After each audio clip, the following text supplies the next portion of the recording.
Muitos mistérios se escondem embaixo de paisagens gélidas, como montanhas de gelo e locais tomados de neve. No entanto, com as temperaturas globais aumentando em todo o planeta, pouco a pouco vão aparecendo objetos, corpos e outras coisas misteriosas debaixo do gelo. No vídeo de hoje você vai conhecer um pouco mais sobre este assunto. Conheça agora 4 coisas estranhas encontradas congeladas.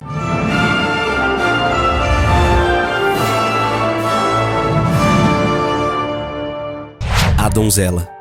Você já deve ter visto imagens de La Doncella, ou A Donzela em tradução livre, o famoso corpo mumificado e incrivelmente bem preservado de uma jovem que foi sacrificada pelos Incas há vários séculos, né? O seu cadáver congelado foi encontrado juntamente com o de outras 2 crianças a mais de 6,7 mil metros de altitude, no cume de um vulcão situado na Argentina em 1999, e desde então, uma porção de coisas foram descobertas sobre como os 3 morreram e também como eles viveram nos anos que antecederam seus falecimentos. Mais especificamente, além do corpo mumificado da donzela, as outras 2 crianças encontradas no cume do vulcão foram um garotinho e uma menina que foi apelidada de Menina do Raio, uma vez que o seu cadáver mostra sinais de ter sido atingido por um. O trio foi sacrificado há mais de 500 anos e suas idades foram estimadas em cerca de 13 anos para a donzela e entre 4 e 5 aninhos para os outros 2 pequenos. Análises realizadas em amostras obtidas a partir dos seus corpos apontaram que os 3 passaram a ter acesso a uma dieta mais nutritiva e consumiram bebidas alcoólicas e folhas de coca regularmente durante vários meses antes de serem sacrificados. E tudo isso em preparação para o ritual. Em especial a donzela, que parece ter sido submetida a um tratamento diferente ao das outras crianças.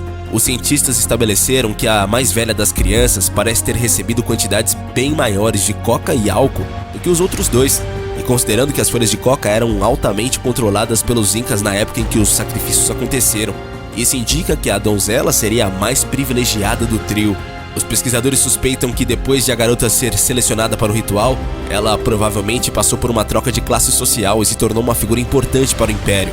As análises apontaram, por exemplo, as 3 crianças originalmente que pertenciam a famílias de camponeses, mas após serem promovidas, elas passaram a receber uma dieta mais nutritiva, rica em verduras variadas e batatas. Já a donzela, além disso, também passou a ingerir milho e carne de lhama curtida, itens que eram tipicamente consumidos pela elite inca. A impressão é que a intenção era a de engordar os 3 para o sacrifício. Com relação ao tratamento diferenciado que a donzela recebia, os cientistas suspeitam que as outras 2 crianças possivelmente foram selecionadas para servi-la, e exames feitos em fios de cabelos dos 3 apontaram que a adolescente passou por dieta e período de preparação por mais ou menos 21 meses antes de morrer, enquanto os outros 2 viveram assim por cerca de 9 meses. Aliás, o consumo de folhas de coca parece ter sido intensificado 6 meses antes dos sacrifícios e o de álcool nas semanas que aconteceram o ritual, o que pode ter ajudado as crianças a aceitarem melhor o seu destino. A donzela mesmo foi encontrada com uma considerável quantidade de folhas de coca mastigadas em sua boca, o que sugere que ela pode ter sido sedada antes de morrer. As crianças foram encontradas nas posições em que morreram, há mais de 5 séculos, e como você viu nas imagens, a donzela foi descoberta sentada com as pernas cruzadas e com o corpo ligeiramente tombado para frente. Seus cabelos foram cuidadosamente trançados e junto do seu corpo foram encontrados vários artefatos, e ao que parece a garota sucumbiu devido ao frio. Os cientistas descobriram que a garota faleceu com alimentos ainda em seu sistema, o que sugere que ela não estava muito ansiosa antes de morrer. A Menina do Raio não recebeu o mesmo tratamento que a donzela, mas não foram encontrados sinais de ferimentos em seu corpinho. Por outro lado, o menino, coitadinho, foi encontrado com o corpo enrolado em um tecido, indicando que ele pode ter sido sufocado. Ele também estava vestindo uma espécie de capa e nela foram encontradas manchas de sangue. E por que as 3 crianças foram sacrificadas afinal? Os cientistas suspeitam que esse tipo de ritual era usado pelos Incas como forma de controle social. Isso porque ao mesmo tempo em que um dos escolhidos era visto como uma grande honra pela população, é claro que a possibilidade de ser eleito para o sacrifício gerava bastante medo. Múmia de 5.300 anos é encontrada nos Alpes italianos. Otzi foi encontrada por um casal de alpinistas alemães em uma geleira dos Alpes de Ötztal, na fronteira da Áustria com a Itália, em 1991. O homem morto por um ferimento no ombro causado por uma flecha já estava mumificado há cerca de 5.300 anos. Otzi, nome dado à homenagem ao local em que foi encontrado, viveu no período conhecido por uma idade de cobre, situado cronologicamente entre o Neolítico e a Idade do Bronze, o que compreende os anos entre 2500 e 1800 a.C. Desde que foi descoberto, o Odyssey foi estudado em detalhes por pesquisadores que coletaram dados do estômago, intestino e dentes da múmia, a fim de entender os homens europeus que viviam naquela época. Mas pela primeira vez o seu perfil genético foi completamente reconstituído, revelando olhos castanhos, intolerância à lactose e uma predisposição a doenças cardiovasculares.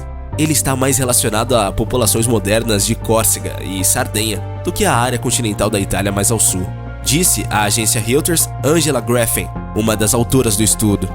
Mas isso não quer dizer que ele veio dessas regiões. É mais plausível que os seus antepassados sejam da primeira leva de imigrantes provenientes do Oriente Médio. A análise genética revelou predisposição à aterosclerose e às doenças cardíacas, condições que pareciam mais ligadas a fatores de riscos modernos, como o tabagismo, o alcoolismo e a obesidade. A pesquisa ajudou a revelar que o homem pré-histórico tinha sangue do tipo O e foi também o primeiro portador conhecido da doença de Lyme, uma infecção bacteriana transmitida por carrapatos, verme. Você já deve ter ouvido sobre o permafrost, certo? Esse termo se refere a um tipo de solo presente na região do Ártico e que permanece ou deveria estar constantemente congelado.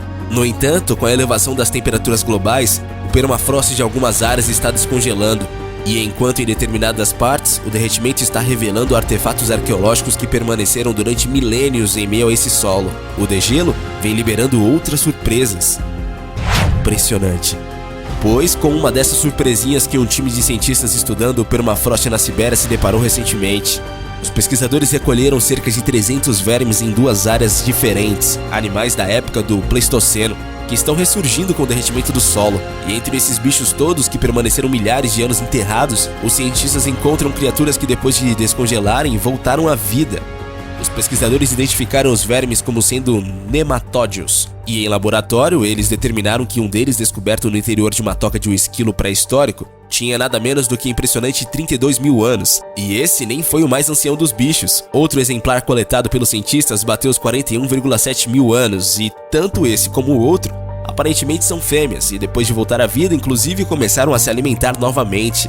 Ainda sobre os vermes coletados, alguns deles foram encontrados a cerca de 30 metros de profundidade no solo e foram identificados como sendo o gênero Panagrolimus. Entre eles estava o bicho que foi descoberto na toca do esquilo.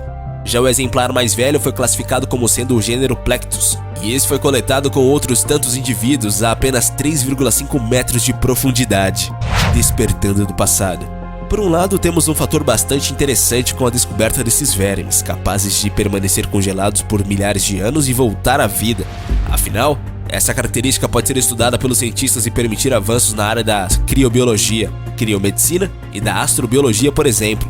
Contudo, por outro lado, se essas criaturas voltaram à vida após mais de 30 mil ou 40 mil anos, quem garante que o derretimento do permafrost não vai liberar vírus, bactérias e outros organismos de centenas, milhares e até milhões de anos atrás, que sejam potencialmente letais para a vida que existe hoje na Terra? Essa preocupação existe entre os cientistas faz tempo, e com a elevação das temperaturas globais e o degelo das regiões polares, o risco de infecções também aumenta. Tardígrados. Você pode até não conhecer os tardígrados, mas eles estão entre os animais mais resistentes do planeta. E depois de serem únicos seres vivos capazes de irem ao espaço e voltarem sem a necessidade de roupas protetoras, a espécie foi protagonista de um novo estudo sobre condições extremas, tendo sido capaz de retornar à vida após pouco mais de 30 anos em congelamento. O estudo foi apresentado pelo Instituto Nacional de Pesquisa Polar do Japão e envolveu amostras coletadas em 1983 no continente ártico.